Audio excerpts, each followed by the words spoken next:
Oke, shalom Aleichem rekan-rekan semuanya. Jumpa lagi dengan saya dan pada hari ini saya akan menyampaikan suara pengembalaan ya. Jadi ini adalah apa yang saya sampaikan di ibadah Sabat yang lalu kemarin ya. Oke, rekan-rekan sekarang sebelum kita mulai kita berdoa dulu. Mari kita bersama-sama panjatkan doa kita. Bapa Yahweh yang kami sembah dalam nama Yesus HaMashiach Tuhan dan Juru Selamat kami.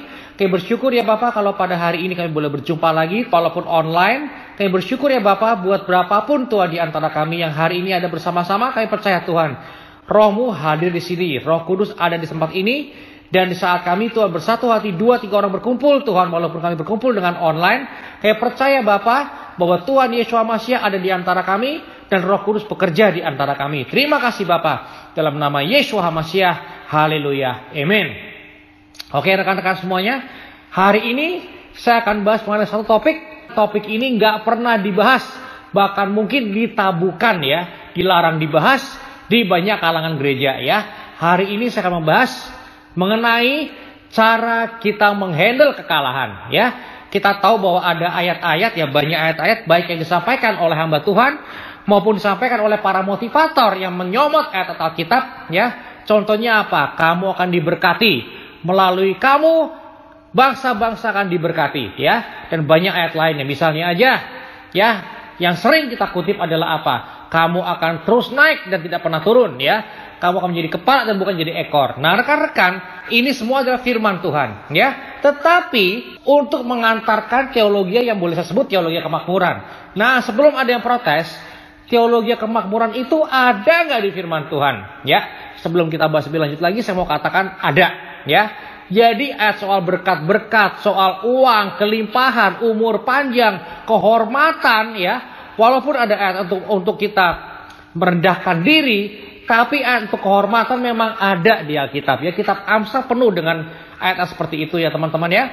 Nah rekan-rekan, jadi kemakmuran ada nggak di firman Tuhan? Ada. Ada janji Tuhan bahwa Tuhan akan memberkati kita.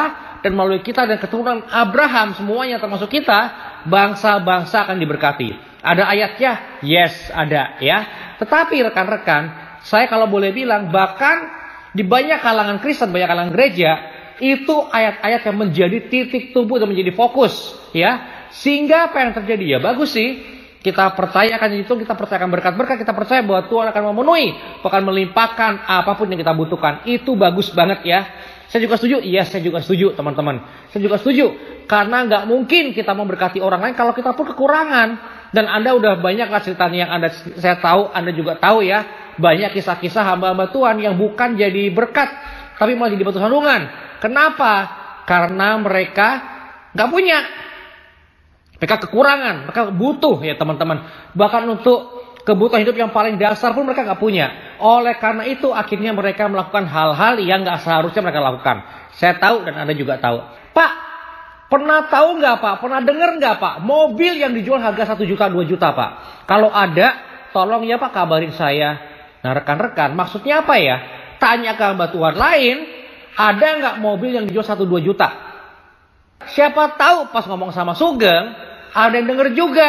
Lalu bilang, oh saya ada Pak kebetulan. Buat Bapak aja. Mungkin itu kali maksudnya. Saya nggak tahu. Saya nggak bisa nuduh. Tapi teman-teman, kalau dari kisah seperti itu, mungkin Anda juga bisa menangkap ya. Bahwa ada banyak hamba-hamba Tuhan ya. Yang akhirnya ngomong seperti itu. Dan kalau Anda dengar ya orang berkata, Pak permisi ya, saya mau izin undur diri dari pelayanan. Saya mau keluar dari pelayanan. Kira-kira menurut Anda, apa yang Anda tangkap? Kalau saya tangkap teman-teman, mungkin satu, dia mutung. Mutung itu apa ya? Mutung itu apa ya? Kayak apa ya? Ya udah aku keluar deh.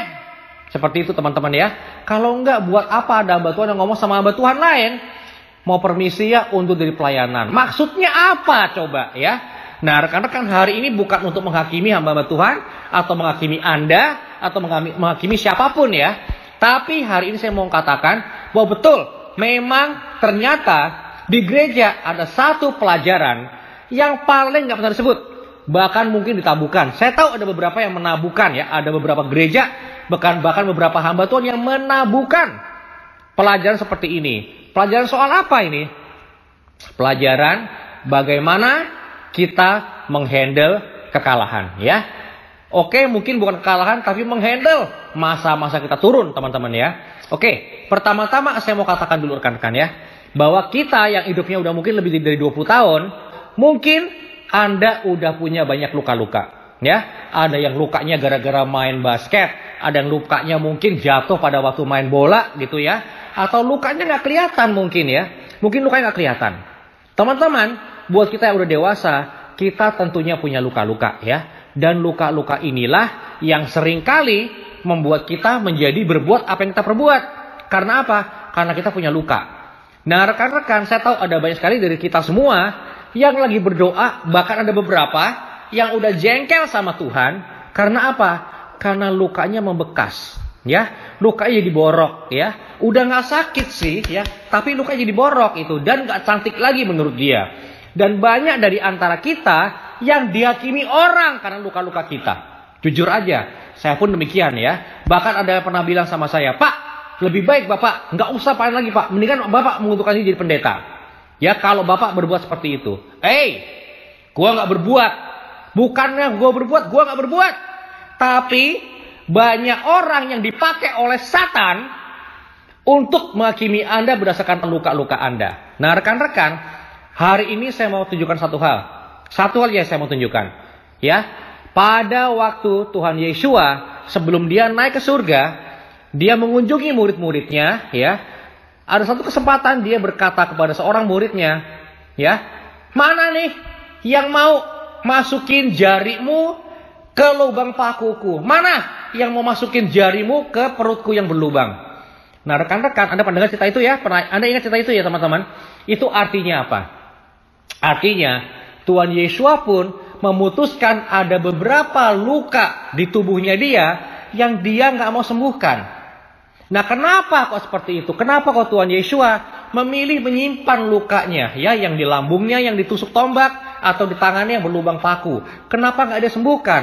Kan dia udah bangkit, dia udah hebat, dia udah bebas, kan dia udah bisa berhasil keluar daripada kematian gitu. Apalagi cuman nyembuhin luka bekas paku atau bekas tusukan di lambungnya. Kan gampang banget buat Tuhan Yesus. Tapi kenapa dia nggak mau lakukan? Teman-teman, karena seringkali luka-luka itu Tuhan pakai. Iya, mungkin ada yang nggak setuju. Tapi teman-teman, banyak kali di antara kita yang mengalami bahwa Tuhan nggak menyembuhkan luka-luka itu. Karena apa? Karena Tuhan ingin pakai kita untuk menyembuhkan luka-luka orang lain. Jadi kalau Anda terluka, it's okay. Dan yang kedua yang saya mau sampaikan, luka itu artinya apa? Ya, lubang paku atau borok ya, waktu kita terluka mungkin kalau kita main bola, ya, luka atau bekas luka ya, borok itu artinya apa teman-teman? Bukan artinya Anda nggak layak lagi melayani Tuhan. No. Maka saya yakin banget kalau Anda bilang, Pak, lebih baik Anda undur jadi pendeta Pak daripada Anda berbuat itu. Pertama, gue nggak berbuat. Bukan gue yang berbuat ya. Itu bukan gue yang berbuat. Itu sesuatu yang menimpa gue, itu musibah. Ya, saya nggak mau dihakimi berdasarkan apa yang saya alami, berdasarkan apa luka-luka saya. Dan saya kasih tahu sekarang, Tuhan pun nggak ingin Anda menghakimi diri Anda sendiri berdasarkan luka-luka Anda. Ya, kenapa? Karena seringkali luka-luka itu ada untuk Anda jadi berkat buat orang lain. Oke, teman-teman, Anda tahu kan bahwa di sekeliling kita ada banyak orang-orang yang terluka. Dan orang-orang yang terluka itu bisa Anda sembuhkan. Kenapa? Karena Anda juga pernah mengalami apa yang mereka alami. Berapa kali kita dengar ya, ada orang yang riset penyakit tertentu. Kenapa? Karena orang tuanya dulu meninggal karena sakit itu, ya. Jadi dia punya passion. Kenapa? Karena dia pernah berhubungan sama penyakit itu. Ya, ada beberapa orang yang saya tahu ya, yang riset kanker. Kenapa? Keluarga dia pernah kena kanker, bahkan mungkin meninggal karena kanker, ya. Jadi benar-benar dia riset dengan sekuat tenaga dia. Kenapa? Karena dia punya sesuatu yang pribadi dengan kanker. Kalau Anda pernah deal dengan suatu luka, maka Anda tahu apa yang Anda omongin. Karena itu, teman-teman, Tuhan biasanya mengizinkan Anda terluka. Kenapa? Biar Anda bisa mengobati yang lain. Karena Anda yang paling tahu luka itu nggak enak. Luka itu sakit mungkin, atau gatal mungkin ya. Atau luka itu kenapa? Anda pernah ngalamin. Dan Tuhan ingin memakai Anda, ya. Bahkan Tuhan Yesus pun, dia memilih nggak menyembuhkan beberapa luka dia. Kenapa? Supaya murid-muridnya diberkati, dikuatkan dengan luka-lukanya, ya. Dan hari ini teman-teman, saya akan bahas ya, pada waktu Anda terluka, ya, how you deal with failure, with defeat, dengan kekalahan. Karena kalau kita nggak bahas teman-teman, Anda karena nggak akan tahu caranya deal sama kekalahan. Saya mau kasih tahu teman-teman ya, mau ingetin aja mungkin ya. Anda tahu nggak? Karena ada banyak hal, Tuhan itu menguatkan kita, melatih kita lewat waktu keadaan kita lagi turun ya. Waktu keadaan kita naik, betul kita diberkati, kita sukacita, kita imannya bertambah.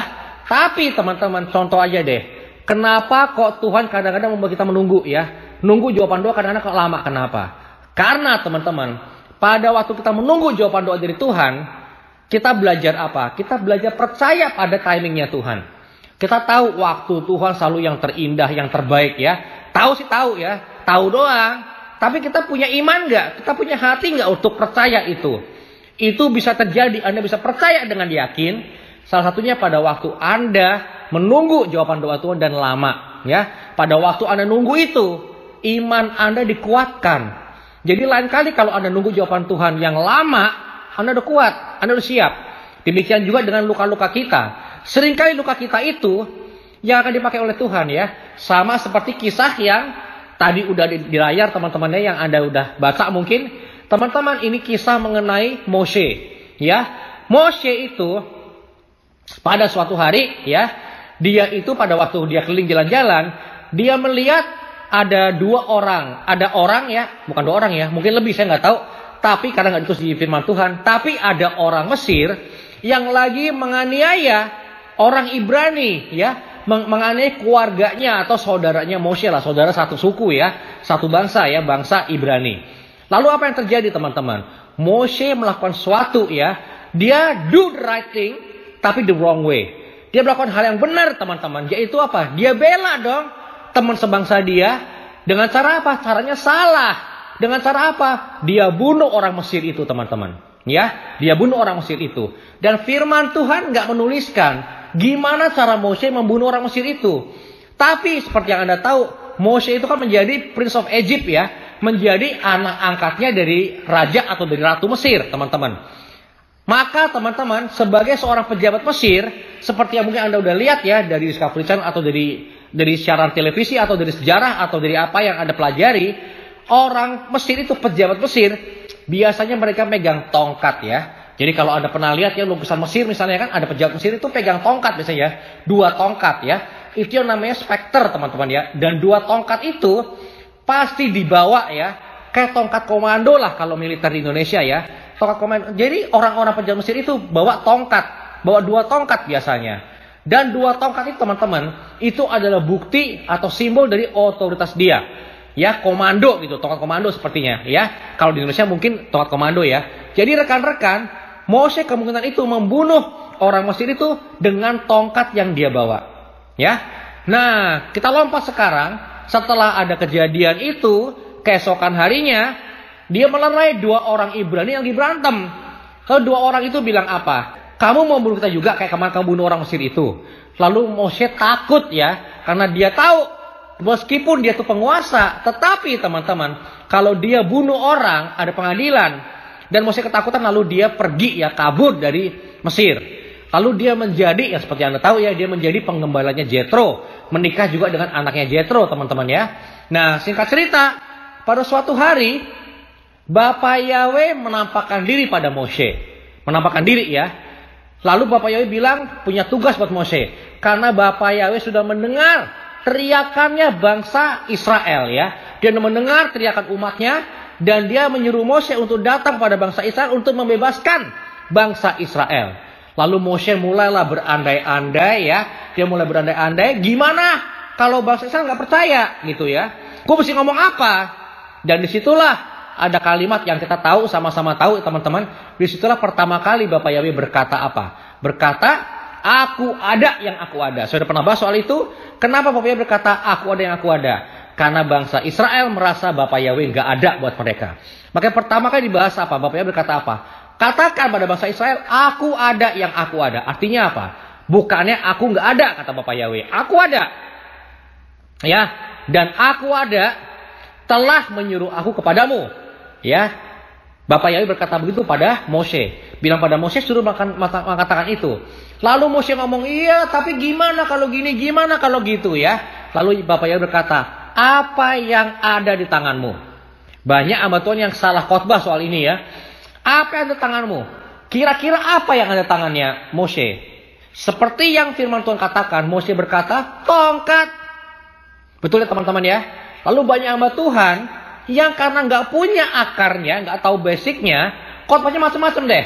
Ngomongnya apa? Ya tongkat itu suatu yang simple, suatu yang ada kita semua punya. Ya udah banyaklah khotbahnya. Dan saya nggak mau nyalain mereka. Tapi teman-teman, sebenarnya Bapak Yahweh ngomong apa sama Moses sebenarnya? Dia ngomong gini teman-teman. Dia ngomong gini. Masa lalu kamu pernah bunuh orang Mesir kan? Pakai tongkat kan? Nah teman-teman, Bapak Yahweh lagi ngomong apa sebenarnya? Masa lalu kita seringkali yang dipakai oleh Bapak Yahweh untuk memberkati orang lain. Jadi Anda jangan stres karena masa lalu Anda ya. Nggak apa-apa kok. Orang yang dulu sukanya pakai rok mini misalnya ya. Nggak apa-apa. Bahkan mungkin dulu hidupnya liar. It's okay teman-teman. Bapak Yahweh akan pakai Anda apapun masa lalu Anda. It's okay. Jangan biarkan orang mendefinisikan Anda dari masa lalu Anda. Jangan ya teman-teman. Jangan. Masa lalu itu masa lalu, itu fakta. Ya udah gitu loh. Ya udah. Indonesia waktu belum jadi Indonesia pernah dijajah oleh Belanda. Ini fakta teman-teman ya. Ya udah nggak apa-apa. Jangan kita merasa wah kalau ada rumah nih atau gedung peninggalan Belanda harus dibongkar. Nggak usah, itu fakta. Ya udah, itu fakta. Yang penting apa? Jangan sampai dijajah lagi. Gitu aja teman-teman. Ya kan? Jadi rekan-rekan, the past is the past is the past gitu loh. Itu masa lalu. Ya udah nggak apa-apa.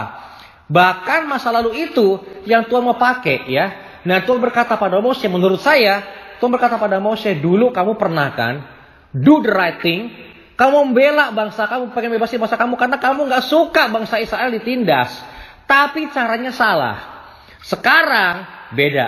Karena apa? Sekarang pakai cara gue, kata Bapak Yahweh ya. Bukan caramu, pakai caraku, kata Bapak Yahweh ya. Saya yakin itu yang Bapak Yahweh sampaikan. Karena itu Bapak Yahweh berkata apa? Ya, kau punya apa? Kamu sekarang ada apa? Ada tongkat. Lempar. Maka tongkatnya berubah jadi ular. Nah teman-teman, itu bukan display apa ya? Bukan wow, Mose bisa magic. Bukan. Tapi itu Bapak Yahweh berkata, Mose bukan pakai cara kamu lagi kayak dulu. Kali ini pakai caraku. Kamunya sama. Tapi yang beda apa? Caranya beda. Sekarang pakai caraku, kata Bapak Yahweh ya. Bukan caramu lagi. Ya, seperti yang Anda udah tahu teman-teman. Akhirnya Mose bisa membebaskan bangsa Israel dari perbudakan. Yang bikin beda apanya? Jadi Mose sama, orangnya sama. Tetapi yang beda apa? Kali ini yang beda adalah caranya. Yang beda kayaknya caranya. Pakai cara Bapak Yahweh. Jadi rekan-rekan, buat Anda yang dulu rusak, yang dulu liar, atau bagaimanapun juga masa lalu Anda, it's okay ya. Jangan membela diri. Jangan membela diri ya. Jangan tutupin. It's the past. Yang harus kita lakukan adalah apa? Yakinkan pada semua bahwa itu kan masa lalu. Gue udah gak gitu. Yang saya lihat banyak hamba Tuhan masih belain kesalahan dia. Seolah itu bukan salah. Kalau salah ya udah salah, nggak apa-apa. Akui aja, it's okay. Tapi jangan seolah-olah nggak salah, ya. Dulu ada teman saya teman-teman ya, yang mudanya dulu memang sukanya pakai rok mini, pakai baju juga mini banget teman-temannya, udah kacau lah. Tapi setelah dia jadi hamba Tuhan, saya tahu dia melakukan satu kesalahan, yaitu apa? Dia bilang apa? Emangnya muda doang yang bisa? Gue juga bisa. No. Yang muda pun jangan. Apalagi yang udah tua. Janganlah. Nggak cocok ya. Yang muda aja jangan. Apalagi yang tua. Jadi teman-teman. Kalau ada yang dulu masa muda gitu. It's okay. Jangan belain masa mudamu. Jangan belain masa mudamu. It's okay. Lupain aja. Lepasin aja ya. Katakan. Dulu gue emang gitu. Sekarang gue beda. Sekarang gue anaknya Bapak Yahweh. Gue udah beda. Dulu iya. Dulu iya. Sekarang udah enggak. Gitu aja teman-teman ya. Jadi jangan sampai kita bela diri. Ya jangan. Karena apa? Kita harus setuju dengan Tuhan. Kita bilang, wah Tuhan yang salah. Gua gak apa-apa. Dulu gua gak apa-apa. Apalagi sekarang gak apa-apa dong. Bebas dong. Enggak. Kita tetap akui yang gak boleh, yang gak boleh. Jangan gitu loh. Ya. Kita gimana cara kita menghandle kekalahan? Ya kita handle aja. Gak apa-apa. Itu kan gua dulu. Sekarang enggak. Ya kalau kamu gak sanggup gimana? Ya kalau gua gak sanggup ya udah. Namanya juga manusia. Tapi tetap gue berusaha melakukan apa yang sesuai dengan firman Tuhan ya. Kadang gue jatuh, iya betul. Kadang gue jatuh, tapi gue tahu yang salah itu salah loh. Dan gue gak bela diri. Itu salah, dan gue akuin gue salah. Tapi gue sekarang mau move on. Sekarang gue mau ikut firman Tuhan. Itu aja rekan-rekan ya. Nah hari ini rekan-rekan, sama kayak Mose ya, sama kayak Tuhan Yesus juga, ada beberapa luka yang memang Tuhan gak sembuhin. Buat apa?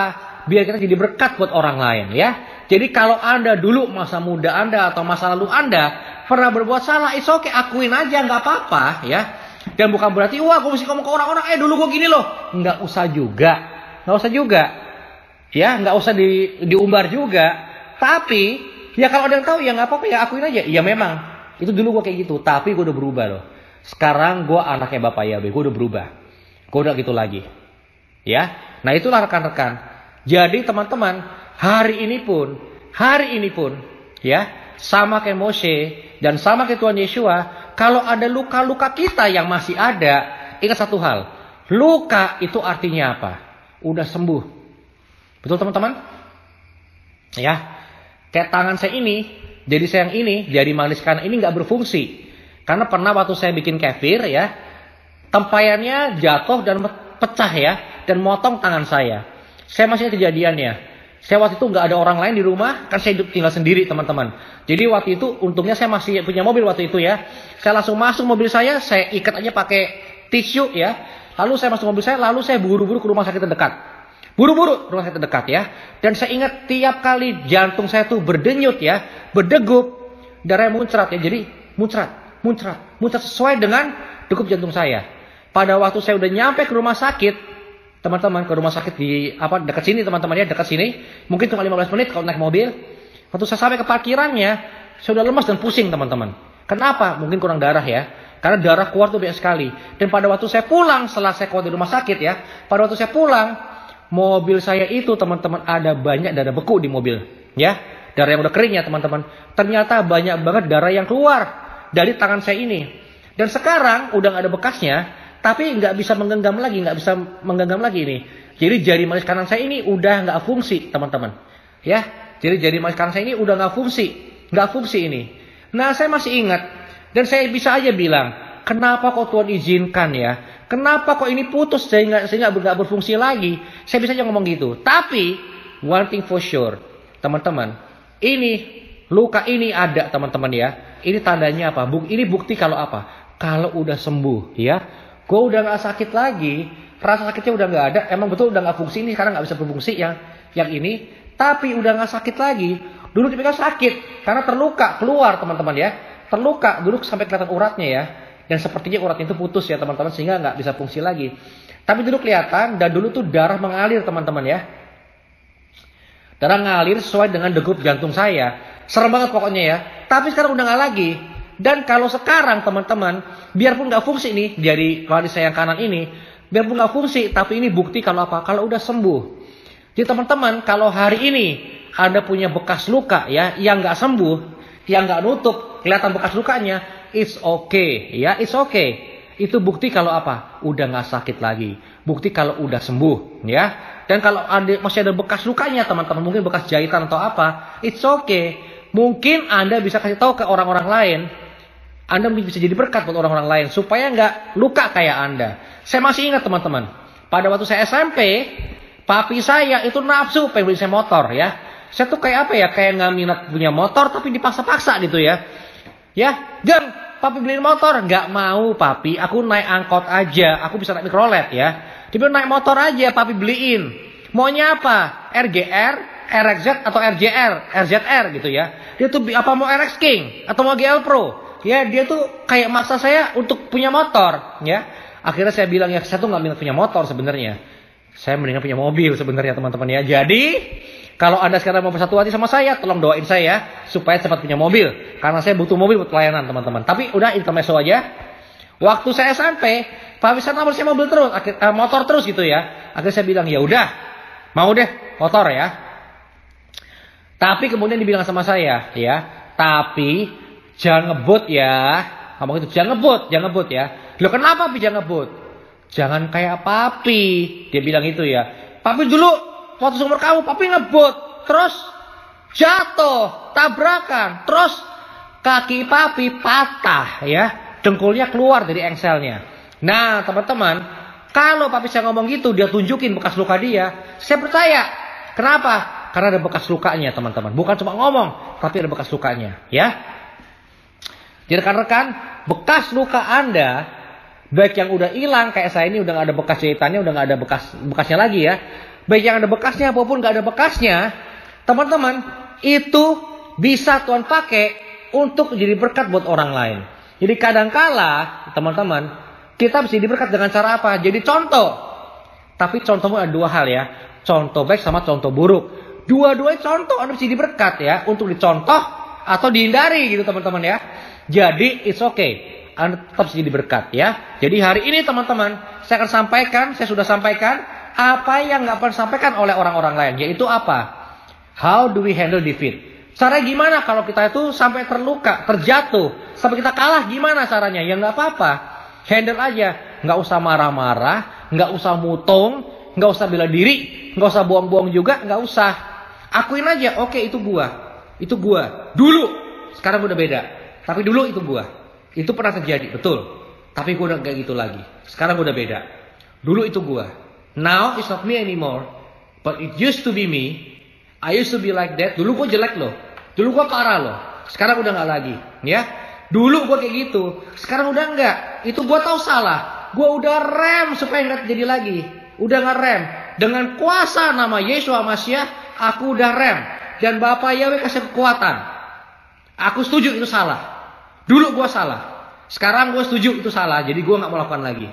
Teman-teman, hari ini, apapun pergumulan Anda, percaya satu hal teman-teman. Kalau Anda belum dijawab Tuhan, percaya satu hal ya. Ini namanya proses. Untuk apa? Mendewasakan. Karena saya tahu ada banyak orang udah tua, belum dewasa. Yang Tuhan mau adalah supaya kita, biarpun belum tua, masih muda, tapi dewasa. Ya, kita bisa memilih untuk lebih tua, tapi nggak ada masa dewasa, atau kita ikuti prosesnya Tuhan. Karena ini proses. Artinya apa? Akan berlalu teman-teman. This too shall pass ya. Ini akan berlalu juga. Jadi apa yang Anda alami sekarang itu nggak akan buat selama-lamanya. Ini akan selesai teman-teman. Semua yang Anda alami akan selesai. Ya. Dan kemenangan saya dan kemenangan Anda udah dekat. Yang penting apa? Udah kita percaya aja sama prosesnya Tuhan ya. Kalau Tuhan izinkan terjadi itu nggak ada yang kebetulan. Nggak ada yang kebetulan. Tuhan izinkan ini terjadi buat apa? Supaya kita belajar. Buat apa belajar? Supaya Tuhan bisa kasih kita kemenangan lebih gede lagi. Ingat loh, Tuhan berkata apa? Dari kemuliaan menuju kemuliaan. Artinya apa? Ada progres ya. Terus naik dan gak pernah turun. Ada progres. Nggak langsung. Nggak mendadak. Ada progresnya. Pernah ada seorang yang berkata, Pak, kalau saya bisa kerjakan kerjaan ini Pak dalam waktu 10 menit. Bukan berarti saya cuma butuh 10 menit Pak. Tapi artinya apa? Saya udah pakai 10 tahun untuk belajar. Gimana caranya saya kerja ini dalam waktu 10 menit. Jadi kalau Bapak lihat saya bisa kerja dalam waktu 10 menit Pak, selesai. Itu artinya apa? Saya udah kerjain 10 tahun 10 menit Pak. Karena 10 tahunnya untuk belajar gimana cara kerja ini dalam waktu 10 menit. Teman-teman, itu yang namanya expert. Itu yang namanya pakar. Pakar itu artinya apa? Orang yang udah benar-benar tahu lah. Dia udah bolak-balik kerjain sehingga dia tahu. Tahu luar dalam dia. Itu yang namanya pakar. Bukan cuma komentator. Tapi apa? Dia udah pakar. Maka sering kali teman-teman, kalau ada saya dibantu sama orang, dan orang yang bantu saya itu saya bilang, thank you banget ya. Kadang kan ada orang yang merendah ya. Enggak gitu doang kok Pak, cuma gitu doang kok. Iya, buat kamu gitu doang. Buat gua, mungkin 10 tahun pun kayak belum bisa ngerjain. Buat kamu 10 menit. Karena apa? Karena kamu udah dipersiapkan oleh Bapak Yahweh. Kamu udah ditrain oleh Bapak Yahweh, kamu bisa kerjain dalam waktu 10 menit. Tapi, kalau aku yang ngerjain mungkin 10 tahun pun gak kelar. Ya, karena kamu udah diproses oleh Bapak Yahweh, kamu udah hebat, kamu udah pakar, kamu udah ngerti prosesnya. Gua belum.